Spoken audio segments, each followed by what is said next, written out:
Estamos de volta aqui ao canal do Lessa neste sábado, infelizmente, para trazer uma notícia muito ruim, né? Inclusive, não estava planejando publicar outro conteúdo por aqui, data FIFA. O sábado parecia um sábado tranquilo, como outro qualquer, quando de repente fui pego por uma notícia, eu fui pego de maneira totalmente desprevenido pela informação de que Celso Barros, ex-presidente da Unimed Rio, e pré-candidato à presidência do Fluminense, faleceu neste sábado. Ele estava, obviamente, tem aquele susto, né, no primeiro momento, quando a gente recebe esse tipo de informação. Então, imediatamente, eu fui checar a veracidade do fato, para saber se realmente isso tinha ocorrido, porque, infelizmente, a gente vive hoje num mundo recheado de fake news.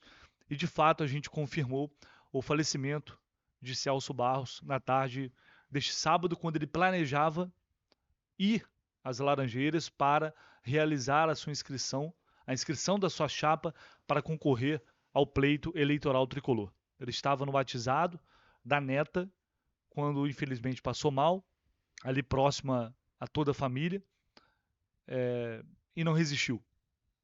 Estava tudo organizado para que ele saísse do evento familiar e fosse direto para Laranjeiras para inscrever a sua chapa. Inclusive, ontem a gente falou com o Celso, a nossa reportagem do Jornada, inclusive citei isso aqui hoje mais cedo, e ele disse que iria sim até Laranjeiras e faria a inscrição da sua chapa.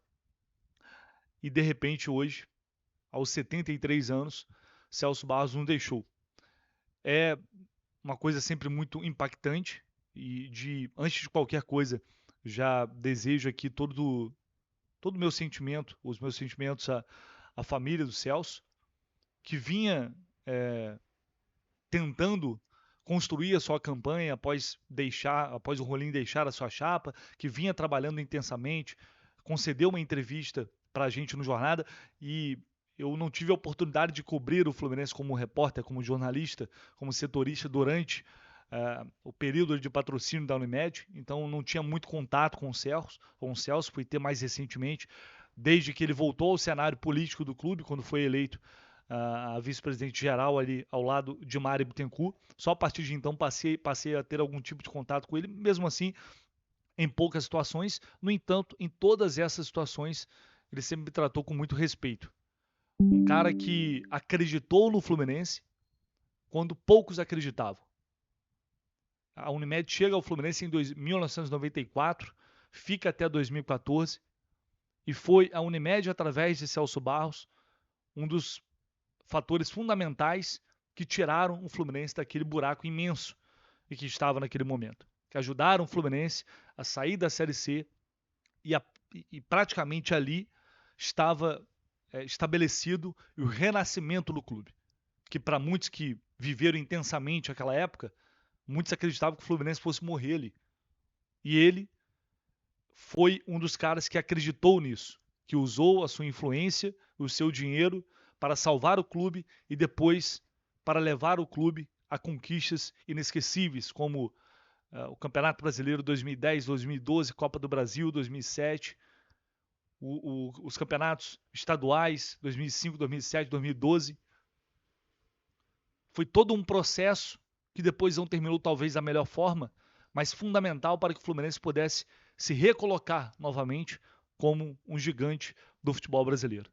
Então agora é o momento da gente deixar as diferenças de lado, porque a gente está em meio a uma campanha eleitoral, e é claro que o Celso, como oposição, também sofria muitas críticas.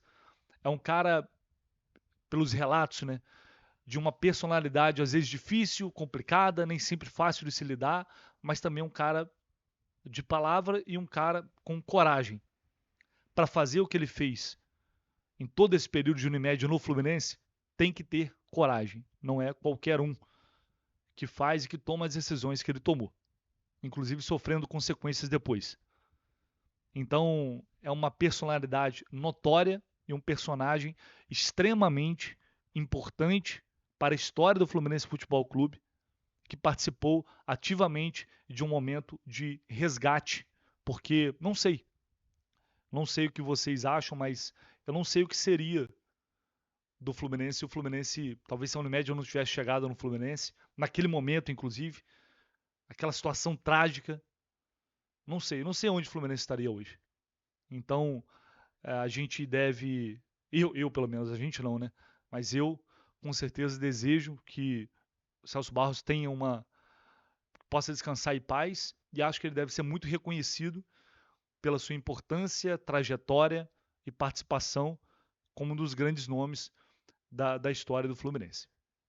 Não é o tipo de notícia que a gente queria dar, não é o tipo de notícia que a gente gostaria de dar, mas a vida é assim que ela é. Então, mais uma vez, nossos sentimentos a todos os familiares e, enfim, a todas as pessoas mais próximas do Celso Barros. O Fluminense já divulgou nota oficial, vai ceder o Salão Nobre de Laranjeiras para que seja feito o velório. Não sei se a família já definiu em relação a isso, depois a gente pode trazer outras informações aqui, mas o Fluminense prontamente já se manifestou nesse sentido.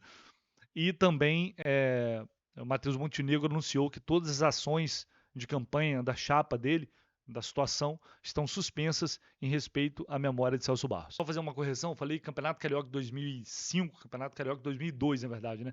2002, 2005 e 2012. E por muito pouco não veio uma Libertadores em 2008, né? Por muito pouco mesmo. Enfim, aquela final trágica, mas o nome de Celso Barros está definitivamente marcado na história do Fluminense Futebol Clube.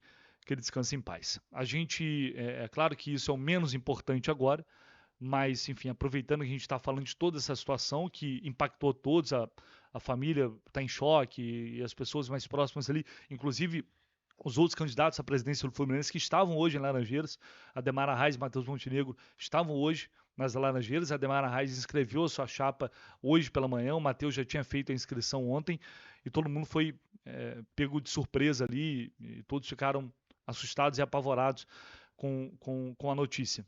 Mas a vida vai ter que seguir. A eleição do Fluminense vai acontecer no próximo dia 29 e, portanto, diante dessa fatalidade, teremos uma chapa única de oposição, né, liderada por Ademar Arraes.